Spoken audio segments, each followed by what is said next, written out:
Queridos, antes mesmo de começar aqui a leitura bíblica do nosso texto hoje, Efésios 6 é o nosso texto guia para essa série, eu queria me solidarizar porque essa semana nós tivemos a notícia de que o nosso país alcançou a marca de 100 mil mortos pelo coronavírus.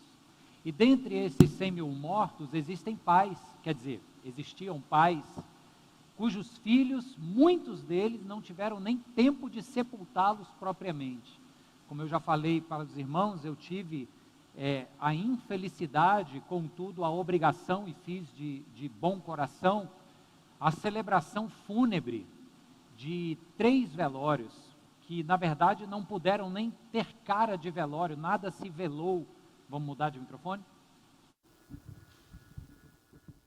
Nada se velou, ficamos apenas ali à mercê dos funcionários do cemitério que tinham que fazer tudo rápido, o corpo não podia esperar ali do lado de fora, sob risco de contaminação ou de possíveis aglomerações dos parentes que queriam se despedir. Então eu quero me solidarizar com essas famílias que hoje não podem celebrar o Dia dos Pais, porque tiveram que sepultar os pais, por causa da pandemia do Covid-19. Quero orar por consolo e conforto da parte do Senhor. Quero orar também pelos pais libaneses que faleceram nessa explosão, essa coisa bizarra que a gente assistiu essa semana.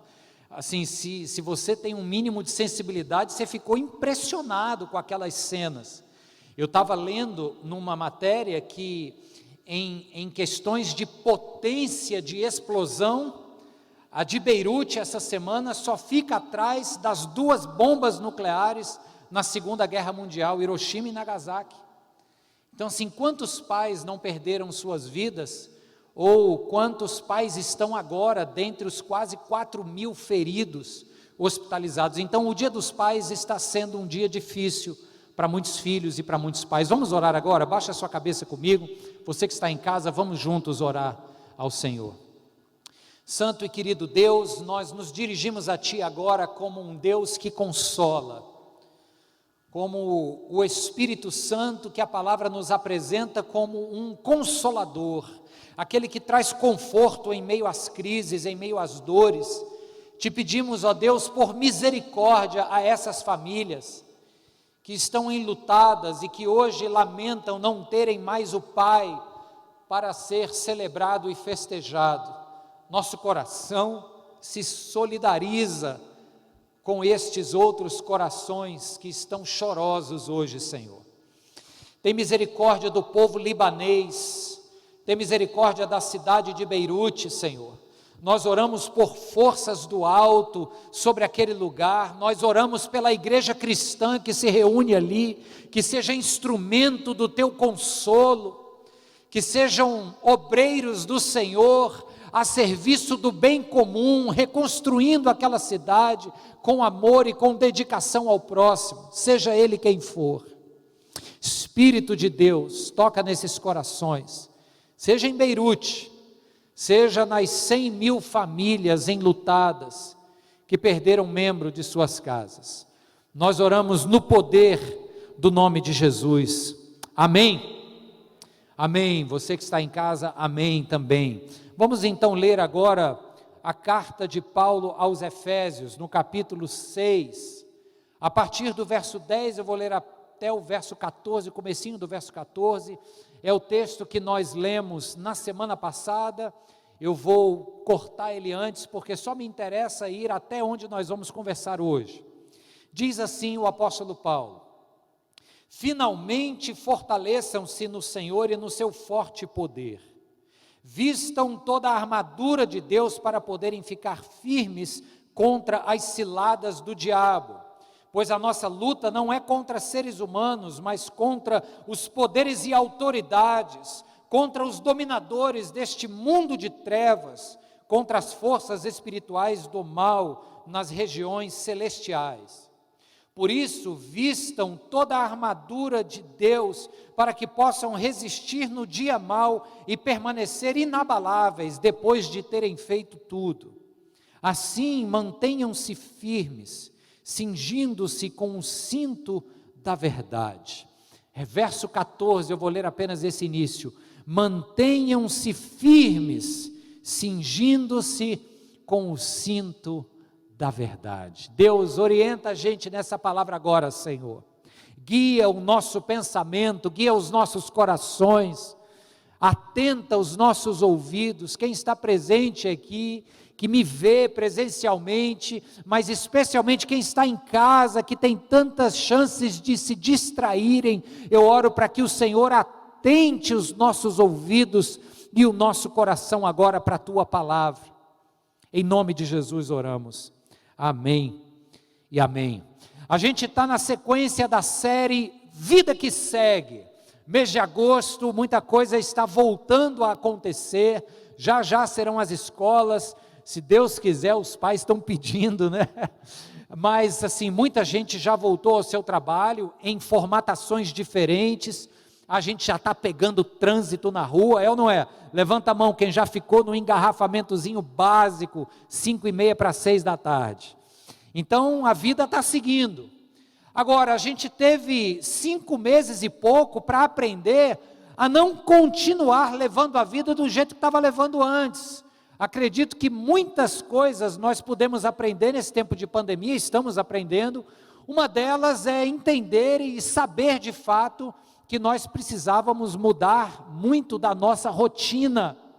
E então, na proposta de pensar sobre vida que segue, a gente quer seguir, mas agora revestidos de novas ferramentas.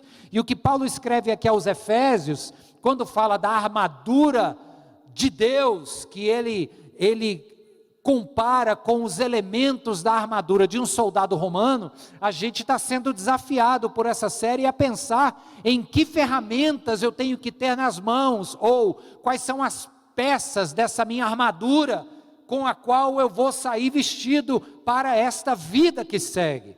Então, semana passada a gente fez uma introdução, hoje nós estamos entrando no primeiro elemento dessa armadura, que eu parei ali e repeti e fixei, o cinto da verdade. Vamos já falar dele, mas antes deixa eu te dizer sobre algo que eu nem sabia que existia. Uma plataforma de monitoramento de redes sociais, chamada Torabit. É uma plataforma que fica atenta a tudo que se posta, Instagram, Facebook, redes sociais que concebem mais textos do que imagens, mais imagens do que textos. É um robô que fica atento, é inteligência artificial a serviço de tentar se barrar as fake news. E durante os primeiros meses da pandemia, no mês de abril, a plataforma Torabit lançou uma pesquisa, dizendo quais fake news mais comuns estavam sendo passadas adiante nesse período de pandemia. Olha que interessante, eu peguei aqui algumas. Dizia que estava disponível ao cidadão brasileiro um link de cadastramento para receber o auxílio emergencial do governo, chamado Corona Voucher. Dá vontade de rir, mas teve muita gente que ficou indo atrás do link lá do Corona Voucher. Tribunal chinês manda matar 20 mil pacientes com coronavírus. Fake news que passaram para frente. Se bobear, você recebeu no seu WhatsApp uma dessas notícias. Outra, o plástico bolha usado nas embalagens de produtos chineses está vindo com um arzinho contaminado de coronavírus. Aí a gente compra o produto, o que a gente faz? Adora papocar as bolinhas, né? Então, cuidado, contaminação. Água ou chá quente mata o vírus. Outra fake news. Propaganda dizendo que qualquer usuário teria acesso gratuito ao Netflix durante toda a pandemia. Como a gente diria aqui no Ceará, ai se cesse, né? Mais uma, a Anatel liberou conexão 7G de graça para toda a população. Fala sério. Agora, piadas à parte, as fake news são uma realidade, e dizem os estudiosos mais competentes que foram as fake news bastante responsáveis pelas eleições presidenciais dos Estados Unidos em 2016. A gente não sabe se isso também é uma fake news. a gente já não tem certeza de muita coisa, porque as informações que estão viralizando aí pela internet, hoje carecem de credibilidade, é ou não é, queridos? Sim ou não? Carecem de credibilidade. Aí o apóstolo Paulo vem nos lembrar que para esta vida que segue, para esse novo formato de viver, que ele chama de caminhada aqui no texto, a gente precisa estar cingido com o cinto da verdade. É bem certo que o Paulo vai dizer isso lá 20 séculos atrás para os gregos da cidade de Éfeso, porque lá em Éfeso se cria em muitas mentiras a respeito do mundo, a respeito da relação do homem com Deus. Paulo vai dizer aqui nesse texto que existem forças do mal, existem principados e potestades a serviço do diabo, e a Bíblia diz que o diabo é o pai da mentira. Então, toda difamação, mentira e fake news lá da época dos Efésios, vem das mãos daquele que milita contra os interesses do reino de Deus, Satanás.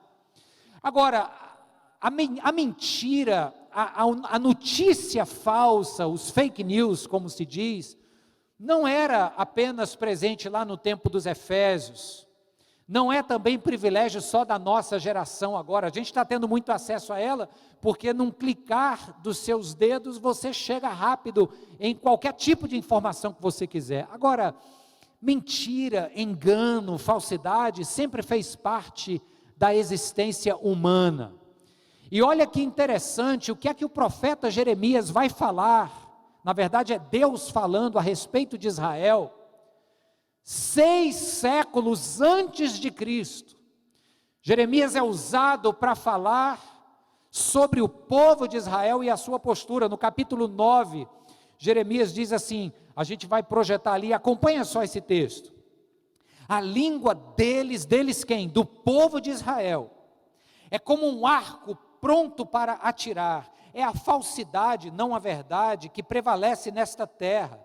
Eles vão de um crime a outro, eles não me reconhecem, declara o Senhor. Cuidado com os seus amigos, não confie em seus parentes, porque cada parente é um enganador e cada amigo um caluniador. Amigo engana amigo, ninguém fala a verdade. Eles treinaram a língua para mentir, e sendo perversos, eles se cansam demais para se converterem. De opressão em opressão, de engano em engano, eles se recusam a reconhecer-me, declara o Senhor. Portanto, assim diz o Senhor dos Exércitos: vejam, sou eu quem vou refiná-los e prová-los. Que mais posso eu fazer pelo meu povo? A língua deles é uma flecha mortal, eles falam traiçoeiramente, cada um mostra-se cordial com seu próximo, mas no íntimo lhe prepara uma armadilha. Deixarei eu de castigá-los? Pergunta o Senhor. Não me vingarei de uma nação como essa? E com isso, Deus está mostrando através do profeta que a nação de Israel estava corrompida, porque vivia no tecido social de Israel, vivia na base da mentira, do engano, da tentativa de tomar proveito do outro, sendo este outro seu próprio compatriota. E Deus diz: isso é um pecado abominável. E o que acontece quando as pessoas tratam-se umas às outras na base da mentira e não da verdade, da autenticidade? O que acontece é que a sociedade perde um valor muito importante chamado confiança. E onde não há confiança, não há mais liberdade, fica todo mundo cabreiro. É ou não é, gente? Existem, claro, políticos que são íntegros, mas em termos gerais, se eu disser para você, Rio de Janeiro, aí você pensa em praia, sol, cenas bonitas, mas lembra também de governos corruptos. Se eu disser para você São Paulo, aí você pensa trabalho, fumaça, trânsito. Mas se eu disser Brasília, infelizmente o que vem à nossa mente é o quê? Corrupção, falta de confiança. E onde não há confiança, todo mundo bota um pezinho para trás, não se trata um ao outro com liberdade, com credibilidade. e a sociedade perde, se desintegra. E é o que acontece com Israel. Nesse período que Deus levanta Jeremias para dizer, a mentira está impregnada nas relações de vocês. A Babilônia, em 597 a.C., conquista derradeiramente Judá, o reino do sul, destrói o templo e leva pessoas cativas para a Babilônia, e foi um dos períodos mais tristes da história de Israel. Porque isso começou onde? Começou numa sociedade que vinha se desintegrando, porque faltava-lhe confiança uns com os outros, fruto de um trato de mentiras. Está claro, irmãos? Hoje em dia, como é que está o nosso cenário? A gente falou de fake news em tom de brincadeira, mas você concorda comigo que isso é sério, é ou não é? No ano de 2017, olha que interessante isso, mês de maio, na mesma semana, 3 editoras lançaram 3 livros com o mesmo título, e os títulos do livro eram Pós-Verdade. Eram livros de filosofia, ciências políticas, mas todos tratando deste termo, que é no mínimo esquisito, pós-verdade. E os 3 autores, eles falam sobre esta realidade de que a gente não sabe mais em quem acreditar, ou no que acreditar, como isso gera uma erosão da confiança nas relações, pessoa com pessoa, cônjuge com cônjuge, cidadãos com governos, como isso gera uma corrosão, uma erosão na confiança que é tão importante, e a sociedade não consegue funcionar. E esse período chamado de pós-verdade, ele trocou a noção de certo e errado por uma escola de pensamento chamada emocionalismo. Então tem um filósofo britânico chamado Alasdair MacIntyre, que escreveu um livro precioso chamado Buscando a Virtude, ou Após a Virtude, é porque no inglês o termo dá para os dois aí. Mas o Alasdair MacIntyre, olha o que é que ele diz, vale a pena você ouvir esta citação dele, para você bater uma foto comigo, como é a realidade do nosso mundo hoje. Ele diz assim: quando perdemos o senso de moralidade objetiva, ou seja, certo e errado, as avaliações morais se tornam apenas expressões dos nossos próprios sentimentos. A verdade desaparece, e os sentimentos e as opiniões pessoais vencem. Sob essas circunstâncias, não há mais razão para ser moralmente correto. Quem vence no debate público não é mais a verdade, mas a mentira que for mais capaz de manipular e de persuadir. Faz sentido isso, gente? Não vale mais o que é certo, o que é errado. O que vale agora é aquilo que você mais se afeiçoa, é uma afirmação que você se apega a ela, se afeiçoa a ela e diz, pronto, essa vai ser a minha verdade. Então esse momento que a gente vive, ele tem esse título que assusta, pós-verdade, isso é assustador. Aí nesse contexto, o apóstolo Paulo vem e fala que para uma vida que vai seguir, ela tem que começar, repare, esse é o primeiro elemento da armadura, ou na nossa linguagem, essa é a primeira ferramenta que eu vou tirar da caixa. Qual que é ela? O cinto da verdade. Amém, irmãos? O cinto da verdade. Primeiro lugar, se é um cinto, tem que ter um propósito. Ele podia ter dito que era o bastão da verdade, ele podia ter dito que era, sei lá, a joelheira de aço da verdade. Não, é o cinto da verdade. Paulo tem em mente uma série de imagens que o profeta Isaías está construindo no seu livro, nas suas profecias. No capítulo 5, verso 27, ele está falando sobre o exército babilônico que viria invadir Israel, e ele fala sobre o exército o seguinte: nenhum dos seus soldados afrouxa os seus cintos, querendo dizer o quê? Está todo mundo pronto para agir, ninguém desafrouxa o cinto. Sabe por quê, irmãos? Isso é incomum para a gente, tá? Eu vivi numa época interessante, que o cinto da calça era afivelado bem aqui, ó. Quem lembra dessa época aí? Revela a idade, vai lá. Era o cinto, lembra, Nilo, dessa idade? Ó, o cinto afivelado aqui em cima, aí você saia na rua, dizia assim, all play, era o playboy, o cintão aqui em cima. A gente vendo as fotos hoje em dia, misericórdia, horroroso. Aí a moda muda, o cinto baixa.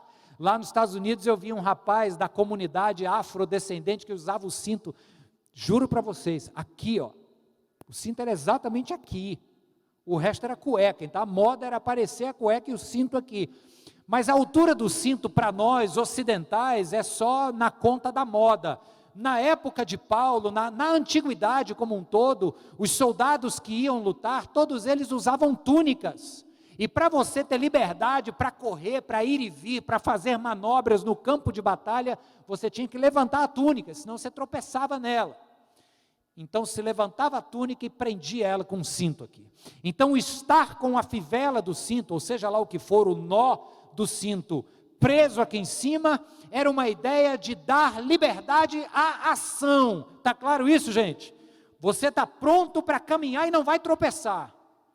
Então Isaías traz essa imagem, o apóstolo Paulo pega isso. Agora ele diz que é o cinto da verdade. E essa ideia de verdade, você olha para o texto e diz, mas que verdade é essa que Paulo está falando? Será que ele está falando de uma doutrina?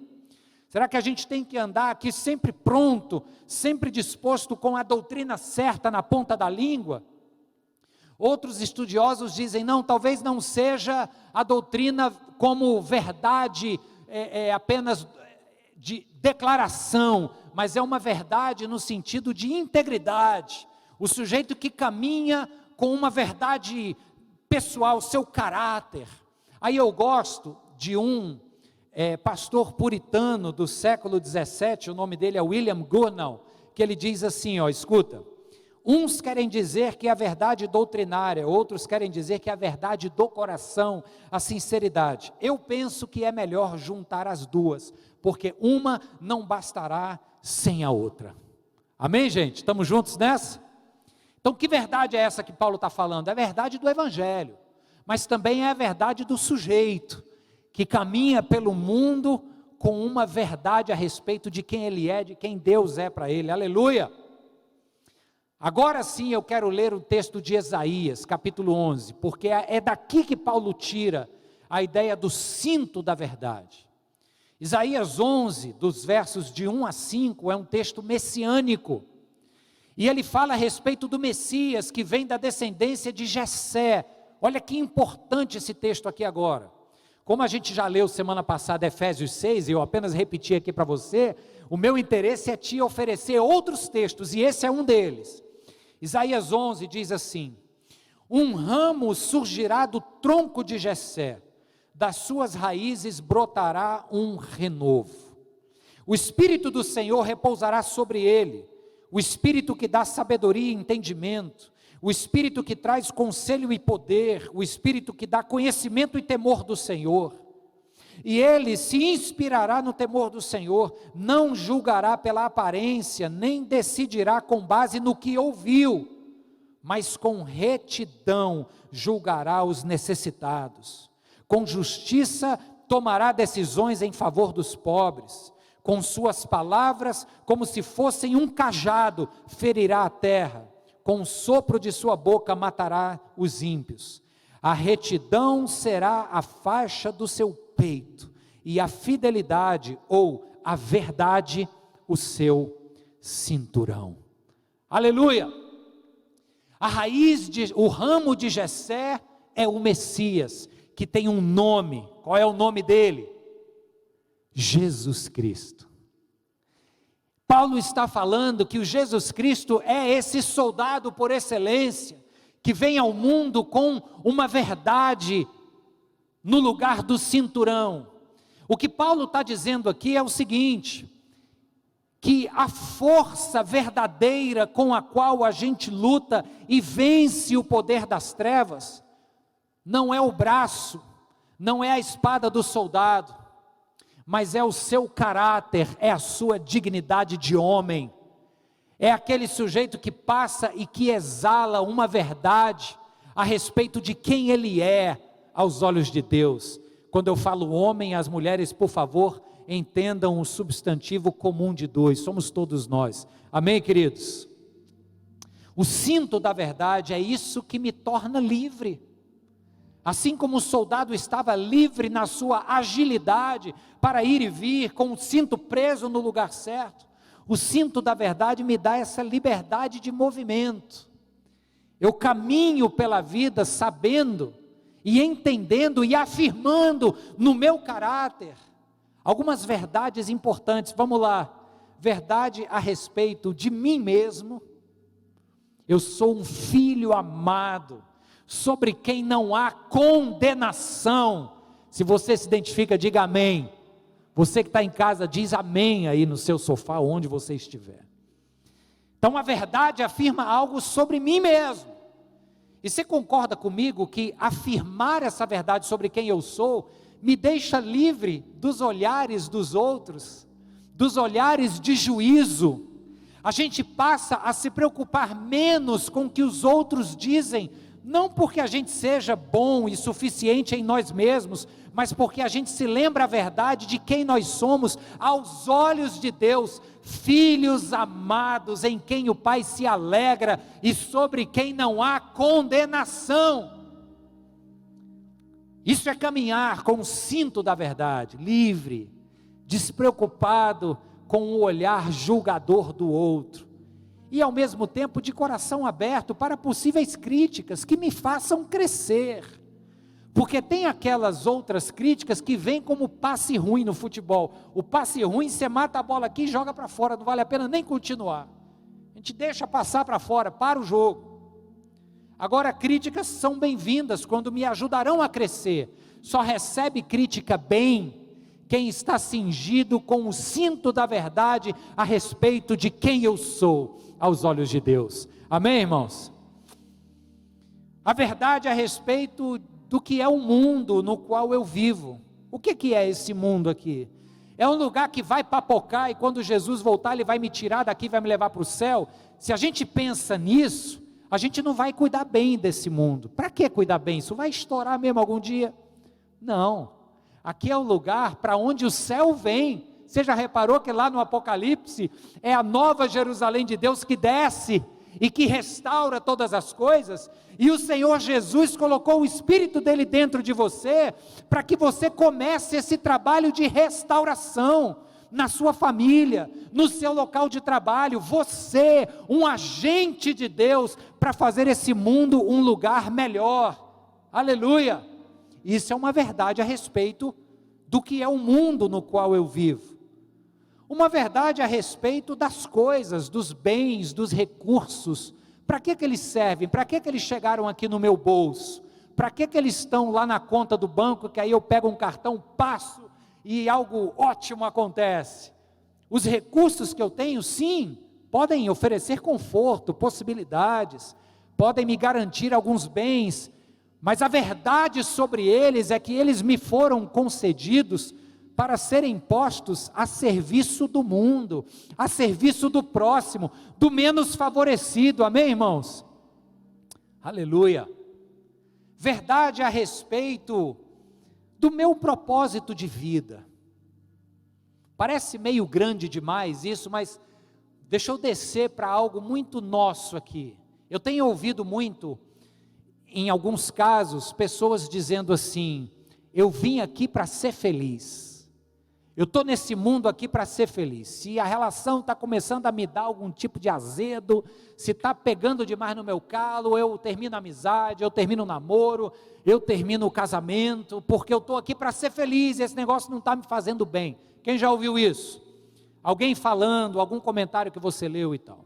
Bem, esse é um conceito de propósito de vida errado, porque a palavra de Deus diz que quando a gente leva Deus a sério, nós seremos o quê? Perseguidos. Ah, pastor, não é um mar de rosas. Não é. Bem-vindo ao mundo, o mundo que jaz no maligno. Enquanto estivermos aqui, vai dar trabalho, vai ser suadeira. As ferramentas que Deus nos deu, foi para levar esta vida que segue e glorificá-lo. Agora, vai ser difícil o processo. Não estou dizendo nenhuma novidade aqui para você, você já veio avisado com isso. Então a gente não está aqui para ser feliz, a gente está aqui para servir. E quando a gente serve de maneira abnegada, sem querer receber algo em troca, quando a gente aprende o privilégio de se doar, olha só o que acontece, a felicidade vem. Eu não estava buscando ela, eu estava buscando o bem do outro, eu estava servindo para que o outro fosse beneficiado. Deixa estar que eu cheguei em casa agora com um coração transbordante de felicidade.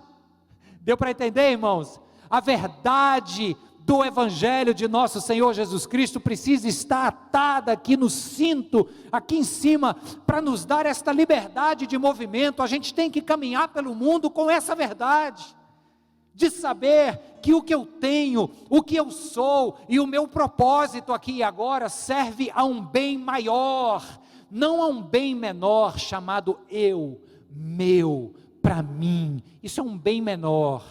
As pessoas que vivem assim são pessoas que perdem a essência da vida plena e abundante.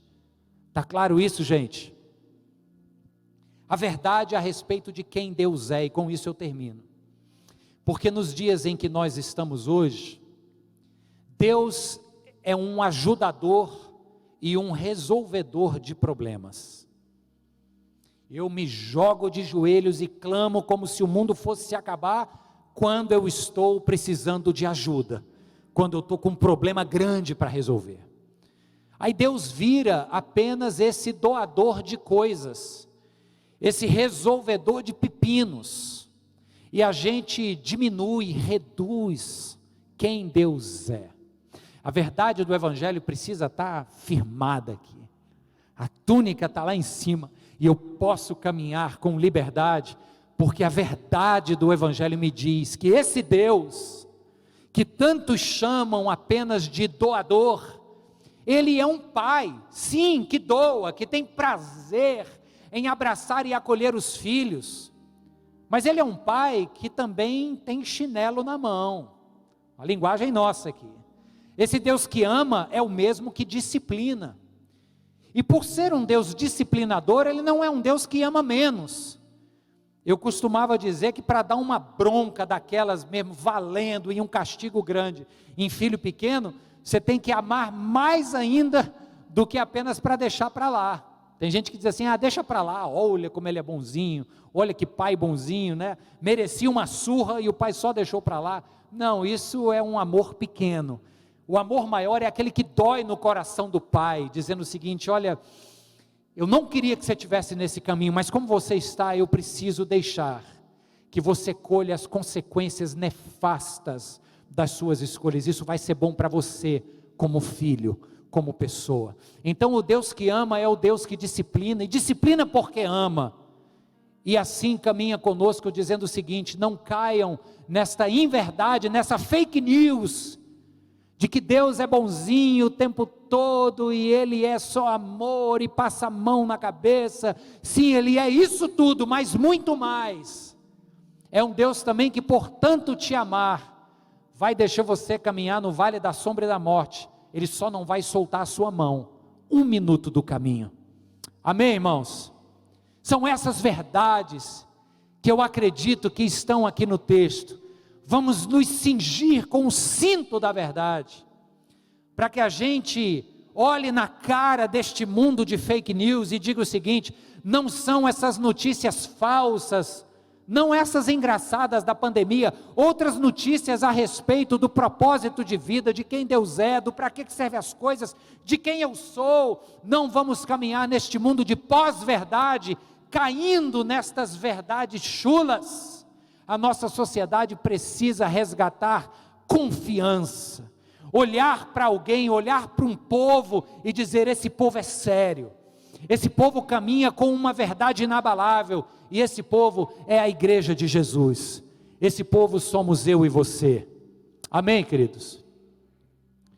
Me dirijo aos pais aqui, e talvez àquelas mães que fazem papel de pai, que os seus filhos olhem para você como um homem ou como uma mulher que se orgulha da verdade que segue, a verdade do Evangelho, a verdade que faz você caminhar pela vida com integridade. Nenhum dos coleguinhas vai olhar e vai desconfiar que o pai que o seu pai, ou seja, você, nenhum dos coleguinhas do seu filho, vai desconfiar que você não é uma pessoa íntegra, que não joga o jogo segundo as regras certas. Integridade, autenticidade, pais, continuem sendo esses heróis que os seus filhos veem em vocês, não porque vocês são fortes ou bonitos, mas porque vocês são íntegros, autênticos, cheios da verdade de Deus em seus corações. Amém? Que o Senhor nos leve nesta vida que segue, com a ferramenta certa na mão, o cinto da verdade, num mundo de pós-verdade, de fake news, num mundo que está se dilacerando porque perdeu confiança uns nos outros, mas que ao invés, você cingido deste cinto, caminhe com esta verdade que liberta, livre, sabendo quem você é, quem é Deus, qual o seu propósito, por que você está aqui, para que você tem as coisas que tem, as verdades a respeito de cada um desses pontos, farão de mim e de você, pessoas livres em Cristo Jesus. Que o Senhor os abençoe, amém e amém. Glória a Deus.